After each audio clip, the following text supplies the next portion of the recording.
Tout au long de l'histoire, il y a eu une poignée d'occasions où les idées les plus stupides se sont révélées être un coup de génie absolu. Certains de ces plans et stratégies, apparemment idiots, ont inversé le cours de bataille et ont même changé de façon permanente certains endroits. Alors, attachez-vous à votre machine à remonter le temps pour explorer des idées historiques tellement ridicules qu'elles en étaient malignes.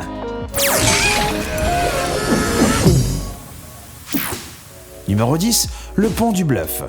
Tous les joueurs de poker savent que le problème avec le bluff, c'est que ça marche pas toujours. Mais en novembre 1805, les commandants français Jean Lannes et Joachim Murat ont tout misé avec un des plus grands bluffs de tous les temps. Alors que la France affrontait l'Autriche, Lannes et Murat arrivent au pont à bord qui était contrôlé par l'ennemi.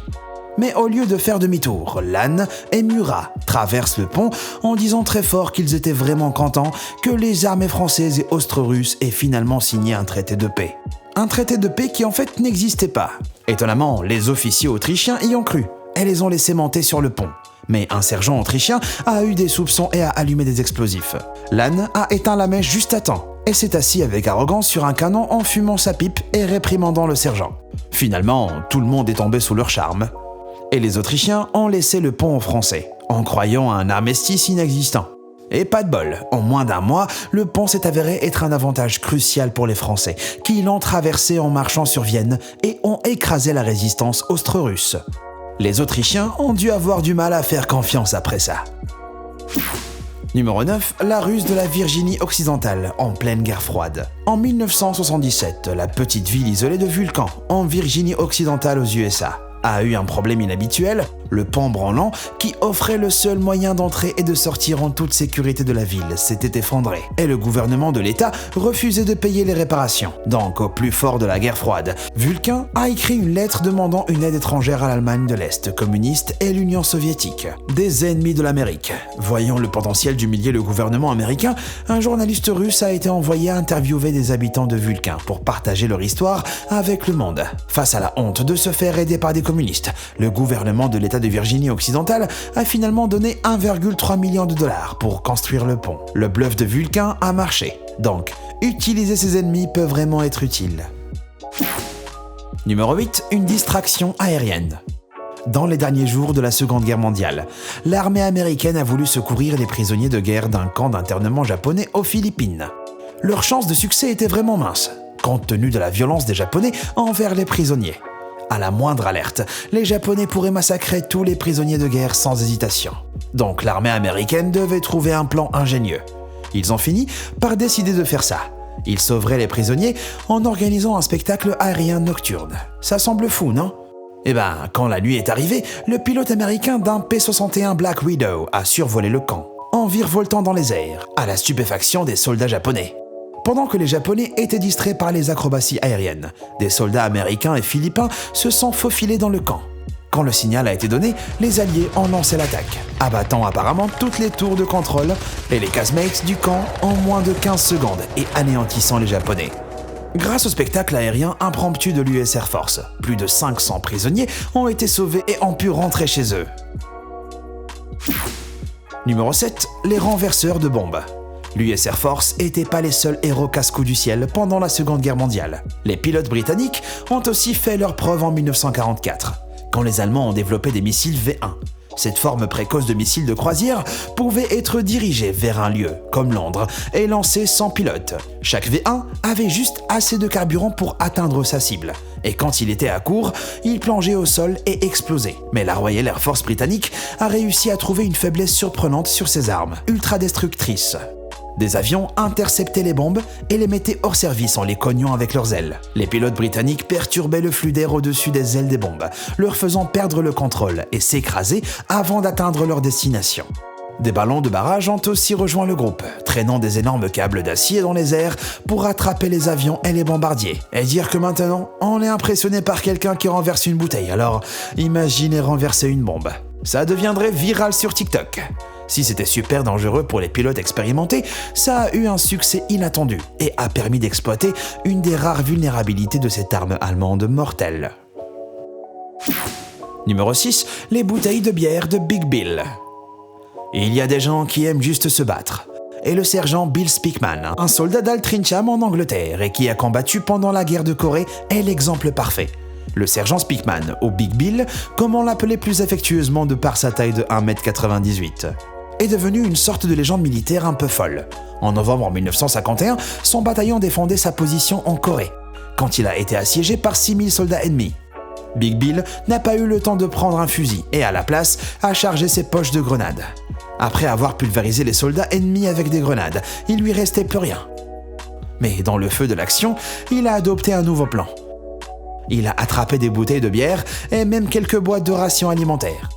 Avec ses projectiles plutôt inhabituels en main, il a mené l'assaut avec d'autres soldats, tapant de tous les côtés comme des clients de supermarché totalement fous. Il s'est battu pendant 4 heures d'affilée, ne faisant de pause que quand il a été blessé au genou et à l'épaule. Mais ça l'a pas arrêté. Quand le médecin qui le soignait a eu le dos tourné, il a replongé dans la bataille. Sa fureur et son ingéniosité ont suffi à garder l'ennemi en place assez longtemps pour qu'il puisse battre en retraite en sécurité. À son retour en Angleterre, il a reçu du roi George VI la croix de Victoria, la plus haute distinction militaire de l'armée britannique. Pour couronner le tout, il avait que 24 ans. Ça m'étonnerait qu'il existe une histoire sur des bières et des Anglais de 20 ans qui puissent rivaliser avec celle de Bill. Numéro 5, la pirouette de la victoire. De toutes les tactiques de défense bêtement risquées utilisées par les pilotes de guerre à travers l'histoire, celle de Robert Clingman est sûrement la plus folle. Clingman était un pilote américain engagé dans le Pacifique pendant la Seconde Guerre mondiale. Quand un avion de reconnaissance japonais a été repéré dans le ciel au-dessus du porte-avions sur lequel il était stationné, lui et plusieurs autres ont sauté dans des avions de combat pour l'abattre. Pour s'enfuir, le pilote japonais a commencé à voler à des hauteurs extrêmes, plaçant sa foi dans la capacité des avions de fabrication japonaise à résister à des altitudes de dingue. Et tous les pilotes américains, sauf Clingman, sont alors forcés de retourner au sol comme l'altitude commençait à arrêter leur moteur. Clingman doit agir vite, mais ses mitraillettes avaient gelé. Au bord de l'échec, il a eu une idée folle. Il commence à rentrer dans l'avion ennemi, utilisant son hélice pour découper des morceaux de l'avion. Il finit par couper le gouvernail de l'avion ennemi et le pilote japonais tombe de 11 500 mètres dans la mer. Incroyablement, l'avion de Clingman a peu de dégâts et il réussit même à atterrir en toute sécurité. Numéro 4, les chaussures du contrebandier. Entre 1920 et 1933, le gouvernement américain interdit la vente et consommation d'alcool aux États-Unis. Mais le public américain n'avait pas laissé ces lois les empêcher de boire de l'alcool. Donc plein de personnes ont commencé à faire et vendre leur propre alcool sous la forme de contrebande. Bien sûr, c'était ultra illégal. Et couvrir ces traces, c'était crucial pour ne pas se faire prendre. Donc pour tromper la police, les contrebandiers ont commencé à porter des chaussures de vache. C'étaient des bandes de métal fixées à des blocs de bois sculptés qui ressemblaient à des sabots de vache et étaient attachés sous les chaussures. Comme les contrebandiers gardaient souvent leur équipement de brassage et de distillation dans des endroits isolés. Toute empreinte de chaussures humaines découverte pouvait mettre la police sur leur piste. Mais avec leurs chaussures de vache, ils laissaient des empreintes d'animaux, écartant donc tout soupçon d'activité humaine dans la région et déroutant les agents en cas de poursuite. À l'ère de la prohibition, ils avaient peut-être des chaussures de vache, mais maintenant, on a des mains de bière. Numéro 3, la grande bataille de la patate. Une nuit, pendant la Seconde Guerre mondiale, au milieu de l'océan Pacifique, la patate a joué un rôle inédit dans l'histoire de l'humanité. Elle est devenue une arme mortelle, après avoir repéré un sous-marin japonais un soir de 1943. Le destroyer USS O'Bannon se lance dans l'action. Après avoir voulu initialement percuter le sous-marin, l'équipage se retient à la dernière minute, craignant qu'il contienne des mines qui pourraient exploser et couler le destroyer. Mais maintenant, le sous-marin était extrêmement proche, trop près pour pouvoir ouvrir le feu en toute sécurité. Donc, selon la légende de la marine, sans avoir aucune arme de poing sur le pont, l'équipage de l'USS O'Bannon a commencé à lancer une arme alternative. Les réserves de patates du pont. Les soldats japonais, croyant que les pommes de terre étaient des grenades, ont fait leur possible pour les renvoyer, se concentrant sur les patates plutôt que leurs canons de 3 pouces. Avec tout ce chaos, l'USS O'Bannon a pu s'éloigner du sous-marin et ouvrir le feu. Ils ont coulé le sous-marin japonais. Et tout ça grâce à quelques patates gagneuses de temps. Numéro 2, la guerre de la Lune. En 1958, en plein dans la guerre froide, les États-Unis et l'Union soviétique voulaient désespérément se dépasser sur la scène mondiale. Et l'exemple le plus impressionnant de surenchère, ça a été leur course pour envoyer des machines et finalement des humains dans l'espace. Mais les États-Unis avaient vraiment du mal. Et avec le lancement du premier satellite Sputnik en 1957, l'URSS prenait vite les devants. Donc, dans une tentative désespérée de gagner cette guerre de propagande, l'US Air Force a décidé de faire sauter la Lune avec une bombe nucléaire. Ouais, sans rire. Leur argument, c'était ça. Non seulement ça donnerait aux scientifiques américains une chance d'étudier l'effet d'une explosion nucléaire à la surface de la Lune, mais ça serait aussi une démonstration de puissance. Parce que, bien sûr, il n'y a rien de plus cool que de faire exploser la Lune. Mais malgré des mois de planification, le projet a fini par être abandonné par crainte de la réaction négative du public, et aussi le risque de rendre la Lune inhabitable pour les futurs astronautes. Ça s'est jamais concrétisé, mais cette affaire reste un des moments les plus étranges et les plus ridicules de l'histoire des États-Unis. Numéro 1. La rébellion la plus glissante. En 1956, la Hongrie était sous la coupe de l'Union soviétique et les choses allaient pas vraiment bien. Comme dans les autres pays communistes, la qualité de vie était mauvaise et la nourriture rare. En ayant assez de leurs oppresseurs soviétiques, des milliers de Hongrois se sont rassemblés à Budapest pour organiser une rébellion. Ça a été un succès relatif.